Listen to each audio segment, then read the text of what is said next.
Ассаламу алейкум, құрметті көрермендер. Канализация, отопление жөнінде лайфхак кеңестер көре отырыңыздар. Білмейтін кісілерге канал ұнаса лайк басыңыздар, тіркеліңіздер.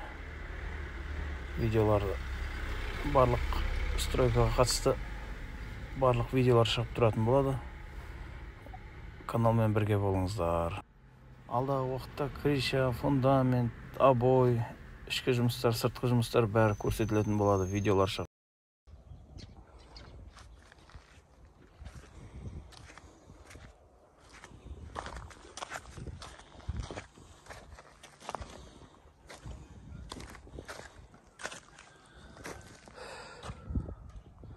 Бұлайынан метр сайын кірпіштерді жинап аламыз, уклонды келтіру үшін. Примерно жабалап, сосын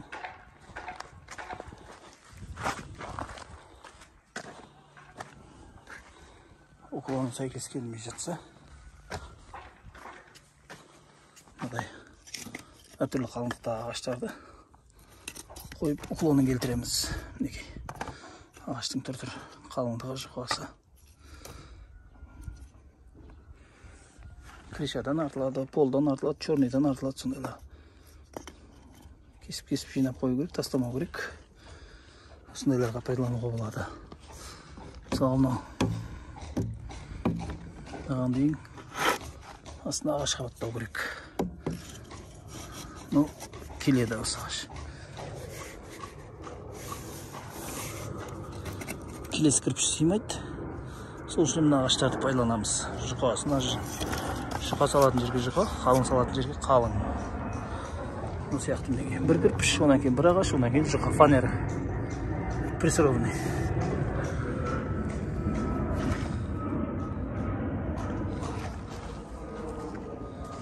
Бұны біреулер неге көрсетіп жатыр? Әшінақ нәрсе деп ойлайды шығар.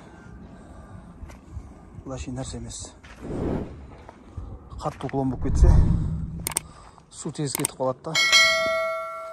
Май, шаш, қалдықтар, тамақтың қалдықтары, солар ақпай қалады. Сол үшін де бір қалыпты өргенде қою керек.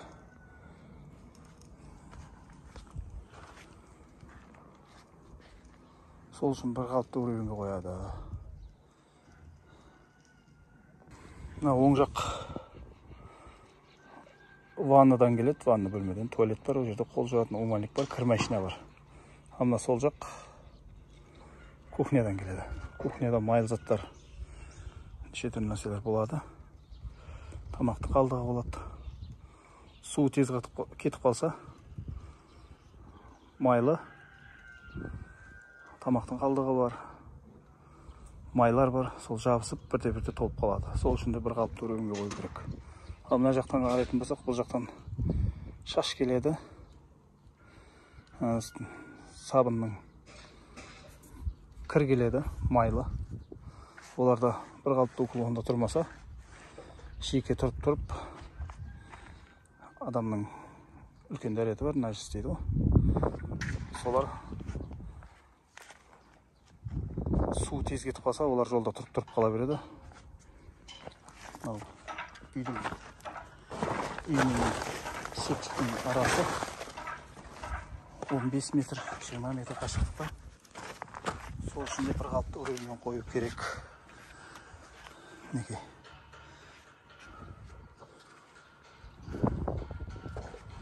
Канализацияның септігі қашық болған жағдайда су тез кетіп қалып, қою нәрселер тез кетпей қалып, жолды запар пайда болады, толып қалады. Канализация. Сол үшін көрсетіп жатырмын. Білмейтіндерге, білетіндерге жарайсын деп қоямыз. Білмейтіндер біліп жүрсін. Трубаның жолдарын трактор қазып кеткен. Трактор қазып кеткеннен кейін біз кетіп бос топыраққа, осыншалықты бос топыраққа кірпішті жинай салмаймыз. Бұл кірпішті жинай салмаймыз бос топыраққа. Ертең трубаны қоясың, үстін көмесің, салмақпенен мына отырады да труба ортасы иіліп кетеді бүйтіп. Иіліп кеткен соң ол жерге қалдық су жиналады. Су толық ағып кеткеннен кейін сол жерге жиналады. Май жиналады, қою нәрселер жиналады. Сосын су кетпеу жолда тығылып қалады труба. Сол үшін де трактор қазып кеткеннен кейін мынадай қатты топыраққа дейін кірпіш жинайтын жерді метр сайын ашып, қатты топырақты осы қатты топыраққа кірпіш жинап бастаймыз. Мінекей бүйтіп мінекей ары қарай басылмайды. Егер мына бос топыраққа жинасақ, трубада иін пайда болады, салмақ түскен кезде, үстін көмген кезде.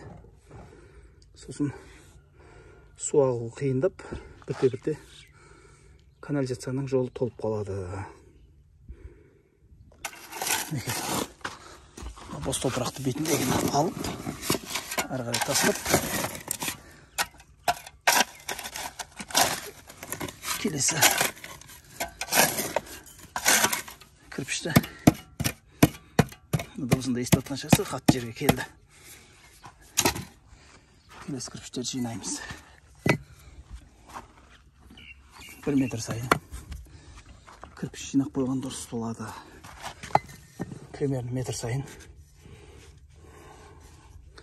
Сол кезде трубада иін пайда болмайды. Затор толмайды труба. Шығарған заттың бәрі, ағызған заттың бәрі канализацияға ағып кетеді үлкен. Жаңағы ваннадан шыққан канализация. Осылайдан кірпіш жиналған. Табаны қырылып, қатты топыраққа отырылған барлық кірпіш. Оны қазір біткен соң тағы өребен қойып көрсететін боламын.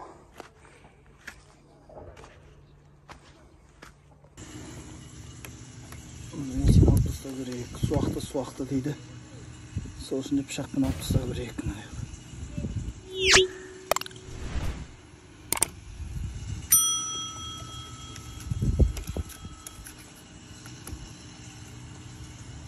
Мән беретін жерлер. Қимасы қазір дұрыс емес та.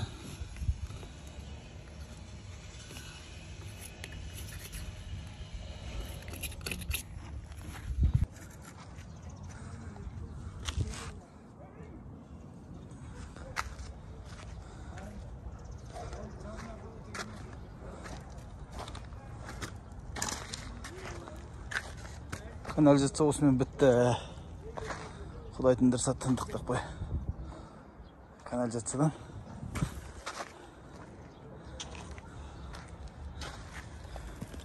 Жай көме бересің енді. Бірден тракторға көмеге келмейді.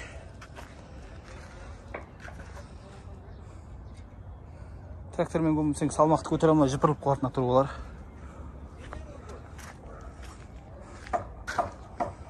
Кухнядан шыққан канализация. Ваннадан шыққан.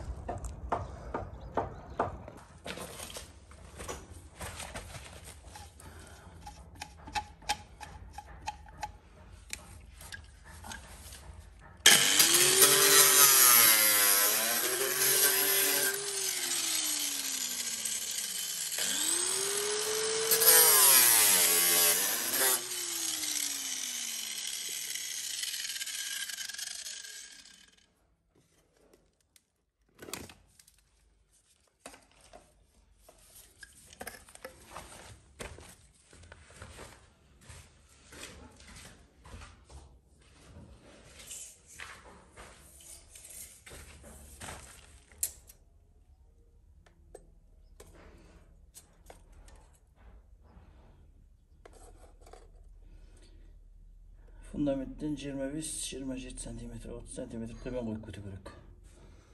Мынадай головканы пайдалану үшін. Қойылмаған жағдайда головканы кесіп тастаған жағдайда қазір көрсетемін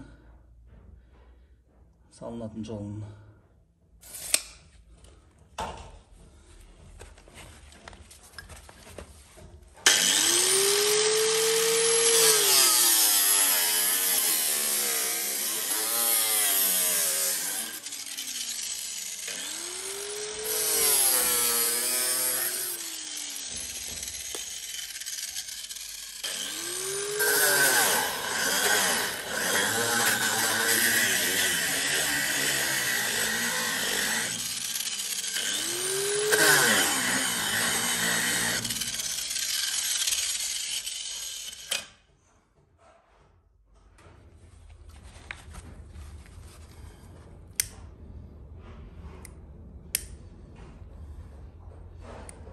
Cement trottontun kabını örtüp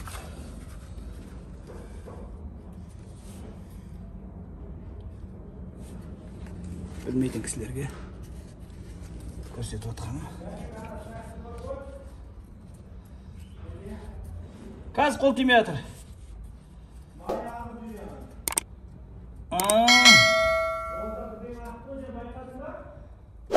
Ya kelgende ko'rdim.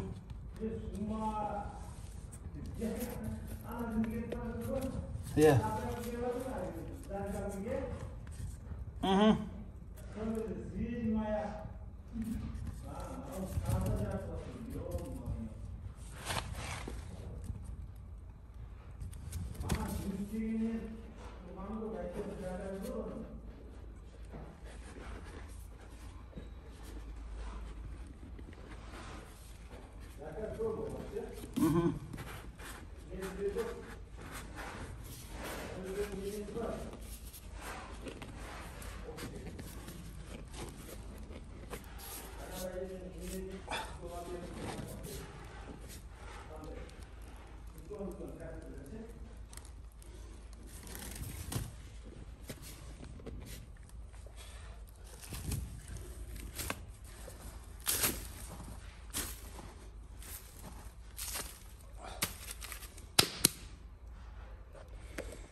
Şit santimetre keldi nari.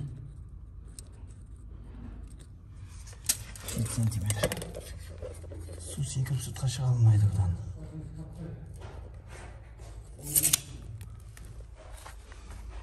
Bo'ldi. Ish olading sizlarga. 30 santimetr tuman qo'yib ko'taraman. Nechaga deymiz?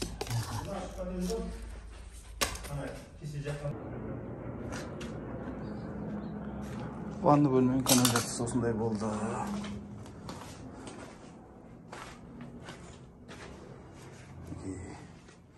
Ana turib o'tirgan muzday suv sirtdan kelib turgan главный. Mына жерде vanna bo'ladi, vannaning kanalizatsiyasi. Odan keyin unitaz tushadi mына жерге, unitazdiki. Ana kir mashina. Aynoq qo'ygan mына жерге не tushadi, ummanlik tushadi ekan.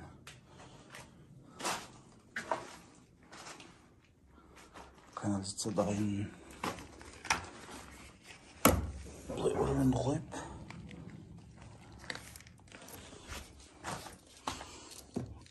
ne yerden ormanı koyup bunu yap.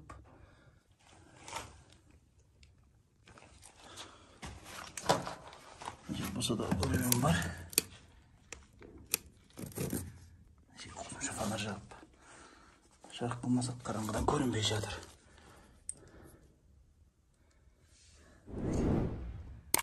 Hava деген bir şekilde durur gerek. Ormandaki hava. Su to'xtamay aqатын bo'ladi. Bu fundamentga qaraganda da ko'zga ko'rinib turib o'rgani. Tushungan odam bor.